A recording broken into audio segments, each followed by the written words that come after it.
ETF index mutual funds నేర్చుకుని stock మార్కెట్లో రాణించాలనుకుంటున్నారా? వెంటనే ఈ నెంబర్కి కాల్ చేయండి. నమస్కారం, నేను రమారావి. జీవితంలో మార్పుని సాధించడం ఎలా, దాని మీద మాట్లాడుతున్నామండి. మొదటిది, బాగా మాట్లాడటం ఎలా? మీకు అవసరమా నన్ను అడగండి, నాకు కూడా చాలా అవసరం. తప్పకుండా బాగా మాట్లాడడం నేర్చుకోవాలి. ఎలా బాగా మాట్లాడాలి? మనం సరిగ్గా మాట్లాడితేనే సరిగా కన్వే అవుతుంది అవతల వాళ్ళకి మనం చెప్పే మ్యాటర్ కదా. ఇది అందరికీ తెలిసిందే. పిల్లాడిని కసిరేస్తే వాడికి నచ్చకపోవచ్చు.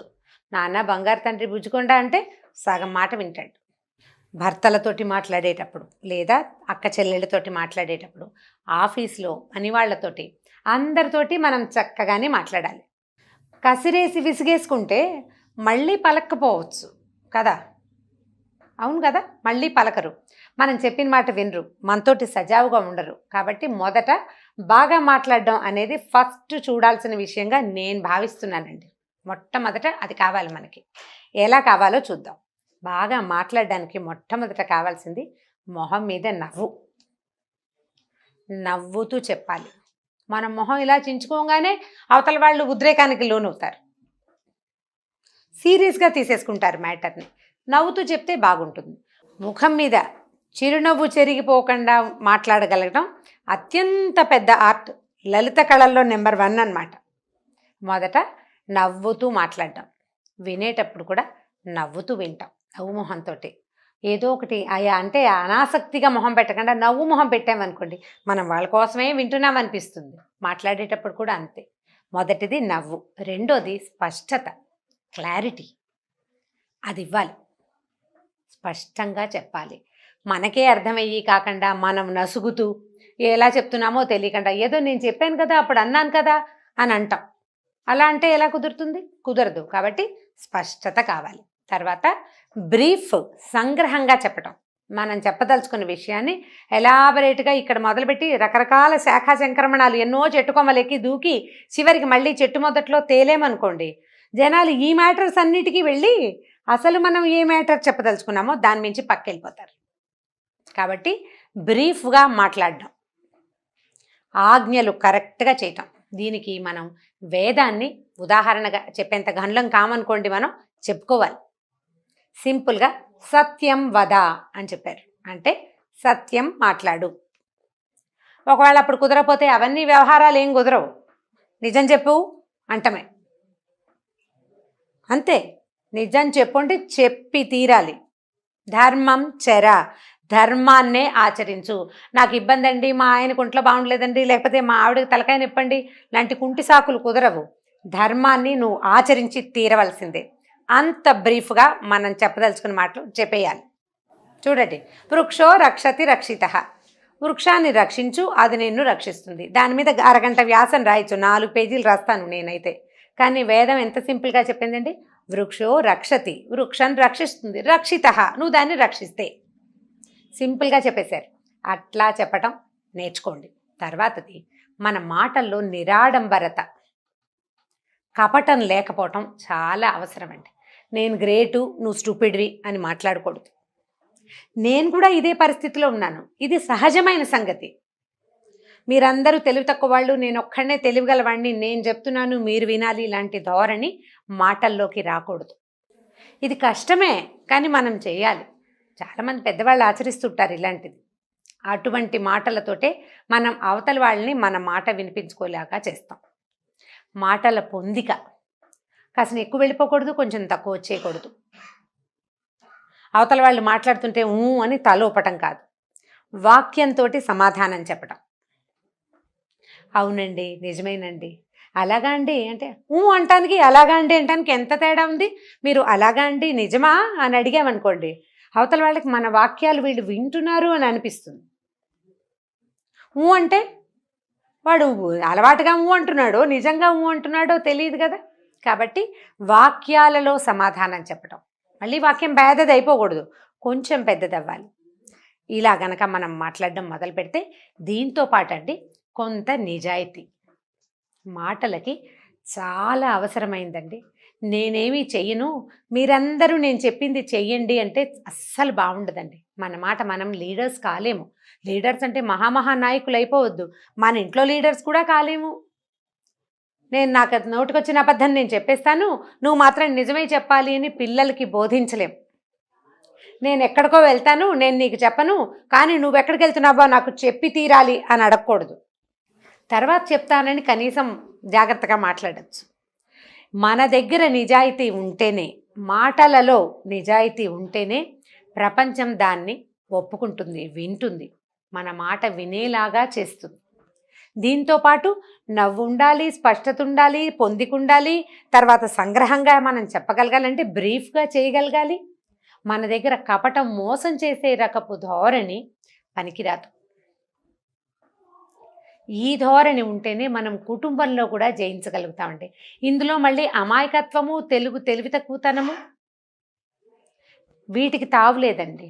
ఇప్పుడు సహజంగా అమాయకులు అనుకోండి, సహజంగా పాపం తెలివి తక్కువ వాళ్ళు, పెద్దగా తెలియని వాళ్ళు, వాళ్ళకి మనం చెప్పగలిగేదేం లేదు. మనం జీవితంలో మార్పును కోరుకునేటప్పుడు మన మాటల వల్ల ఏదైనా ఇబ్బంది వస్తోంది అని మనం భావిస్తూ ఉంటే కనుక ఇలా మాట్లాడాలి. అండ్ రెండోది అంటే ఈ మొత్తం వ్యవహారంతో పాటు ఇంకొకటి చెప్పాలండి, స్వోత్కర్ష పనికిరాదు మాటల్లో. సెల్ఫ్ చెప్పుకోవటం.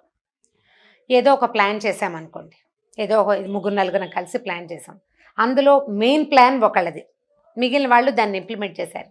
ఈ ప్లానింగ్ నాదేనని 4-5 సార్లు అనకూడదు, అంటే దెబ్బైపోతామండి. నాకు స్వానుభవం ఉంది ఈ విషయంలో. ఆ ప్లాన్ మనదేనని మనం క్యాజువల్గా చెప్పిన 3-4 సార్ల తర్వాత అవతల వాళ్ళు ఓర్చుకోలేకపోతారు, మనని తీసి పక్కకు పెట్టేస్తారు. అది స్పష్టంగా పూర్తిగా నిజంగా మనదే అయినా కూడా ఎప్పుడు స్వోత్కర్ష పనికిరాదు. వాళ్ళతో చెప్పించాలి, ఈవిడ వల్లే, ఈ మేడం వల్లే, లేకపోతే ఈ సార్ వల్లే, లేకపోతే ఈ మహానుభావుడి వల్లే మా జీవితం ఇంత బాగుంది అని వాళ్ళు చెప్పాలి. వాళ్ళకి అవకాశం ఇద్దాం. వాళ్ళు చెప్పలేదనుకోండి, గంగలో దూకనివ్వండి వాళ్ళని, ఏం పర్వాలా, వాళ్ళు ఏడుస్తారు. వాళ్ళతోటి తగ్గించేసుకోండి. ప్లానింగ్ మనదైనప్పటికీ ఇది నా ప్లాన్ కదా అని గింజుకోవద్దు. బోల్డ్ ప్లాన్లు ఉన్నాయి ఇలాంటివి, వీళ్ళని కాకపోతే ఇంకోళ్ళని ఉద్ధరిస్తాను అని అనుకోండి, ఎంత హాయిగా ఉంటుందో. స్వోత్కర్షని మానేయండి. ఆత్మస్తుతి, పరనింద ఈ 2 మాటలలోకి రాకూడదు. నేను గ్రేట్, అవతల వాళ్ళు మంచివాళ్ళు కాదు అని చెప్పకూడదు. ఇది జాగ్రత్తగా ఉండాలి. మనం క్యాజువల్గా మాట్లాడినా ఒక్కొక్కసారి మొదట మాట్లాడిన క్యాజువల్ మాట పెద్దదైపోయి తర్వాత దాన్ని ఎన్ని విధాల సర్దినా ఆ మొదటి పడ్డ గుర్తు మాత్రం అలాగే ఉండిపోతుందండి.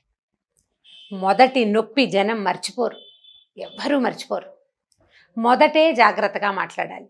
అలా కాకుండా మీ సహజంగా అలా దురుసుగా మాట్లాడే స్వభావమే అనుకోండి, మీకు న్యాచురల్లీ స్నేహితులు ఉండరు, ఎవరు మీ వెనకాల రారు. ఒకవేళ వచ్చినా వాళ్ళ అవసరాలకే కానీ మీకోసం రారు. ఎందుకంటే నువ్వు ఎంత పెట్టినా ఎవ్వరికీ జ్ఞాపకం ఉండదండి. తిట్టింది భలే గుర్తుంటుంది, చాలా బాగా జ్ఞాపకం పెట్టుకుంటారు. కాబట్టి మృదుభాషిత్వం, చక్కగా మాట్లాడడంలో జాగ్రత్తగా ఉండండి. మొదట ఎప్పుడూ పరుష వాక్కులతోటి అవతల వాళ్ళని నిందించద్దు. సమాధానం వినడానికి రెడీగా ఉండండి. మృదువైన మాటలతోటి ఉండండి. వాళ్ళ తాలూకు గెలుపు వెనకాల మీరున్నప్పటికీ నేనే ఉన్నానని మీ అంతట మీరు ప్రకటనగా చెప్పకూడదు. నవ్వుతూ ఉండటానికి ప్రయత్నం చేయండి. ఒకవేళ ఎవరి వల్ల అయినా మనకి ఇబ్బంది అయినా దాని మీద బ్రీఫ్గా చెప్పటమే అలవర్చుకోండి. ఏమైందండి అని అడగంగానే మా తాతలు 3 అని అక్కడెక్కడి నుంచో మొదలు పెట్టకూడదు. ఏదో అలా వచ్చిందండి అని చెప్పాలి. ఎందుకంటే మన జీవితంలోనండి మనం మొదటి రోజు నుంచి చివరి రోజు దాకా మనం ఎంతమందినో కలుస్తూ ఉంటాం. చాలా కొద్ది మంది మనతోటి ఉంటారు, అతి కొద్ది మంది అండి. భగవంతుడు వాళ్ళకి వరం ఇచ్చిన వాళ్ళైతేనే ఉంటారు. అమ్మా నాన్న మనం చాలా పెద్ద అయ్యేదాకా మనతోటే ఉండటం, మన అక్క చెల్లెళ్ళు, మన అన్నదమ్ములు, మన చిన్నప్పటి స్నేహితులు, మనం చిన్నప్పుడు క్లోజ్గా మూవ్ అయిన వాళ్ళు, వీళ్ళంతా చాలా వయసు వచ్చేదాకా మనతోటే ఉండటం అదృష్టవంతులకి, వరం అడిగి తెచ్చుకున్న అదృష్టవంతులకి మాత్రమే ఉంటుంది. మిగిలిన వాళ్ళంతా జీవిత గమనంలో రకరకాల వ్యక్తులతోటి కలుస్తూ ఉంటాం.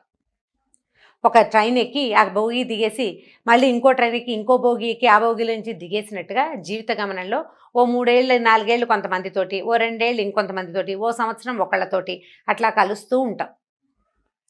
ఈ వెనకాల దాన్ని ఎంతసేపు మనం మాట్లాడుకుని చెప్పుకుని దానివల్ల ఉపయోగం లేదు. అందుకని మనం సంగ్రహంగా మాట్లాడాలి అనేది ప్రాక్టీస్లో పెట్టుకోవాలి. బ్రీఫింగ్ ప్రాక్టీస్ చేయండి. ఈ బ్రీఫింగ్ మనకి లైఫ్ లాంగ్ యూజ్ అవుతుందండి. పాత కష్టాల్ని మనం ఎక్కువగా నెమరేసుకోం. మనకు అలవాటు చేసుకుంటే, బ్రీఫ్ చేయటం అలవాటైతే పాత ఇబ్బందుల్ని మనం ఎంతసేపు తలుచుకోం, చెప్పినా 2 వాక్యాల్లో చెప్తాం. అరగంట వాక్యాలు చచ్చినట్టు వినాల్సి వచ్చింది అనుకోండి, అప్పుడు అన్ని జ్ఞాపకం ఉంటాయి. 2 వాక్యాలు అయితే ఏముంది, 2 సెంటెన్సెస్ సింపుల్ కదా చెప్పడానికి కూడా. ఒక 5-6 సార్లు చెప్పాక అసలు ఆ 2 సెంటెన్సులకు కూడా విలువ లేకుండా పోతుంది. కాబట్టి బ్రీఫింగ్ ప్రాక్టీస్ చేయండి. నవ్వు చెదరనివ్వద్దు, పోట్లాటకి దిక్కకూడదు, ప్లాన్డ్గా మాట్లాడాలి. ఈ రకంగా అంటే నా ఐడియాస్ ఇవ్వండి, చూద్దాం ఎవరెవరు ఇందులో నుంచి ఎన్ని మాటలు తీసుకుంటారు, ఇంకా దీనికి ఎన్ని యాడ్ చేయొచ్చు, ఎన్ని యాడ్ చేయాలి.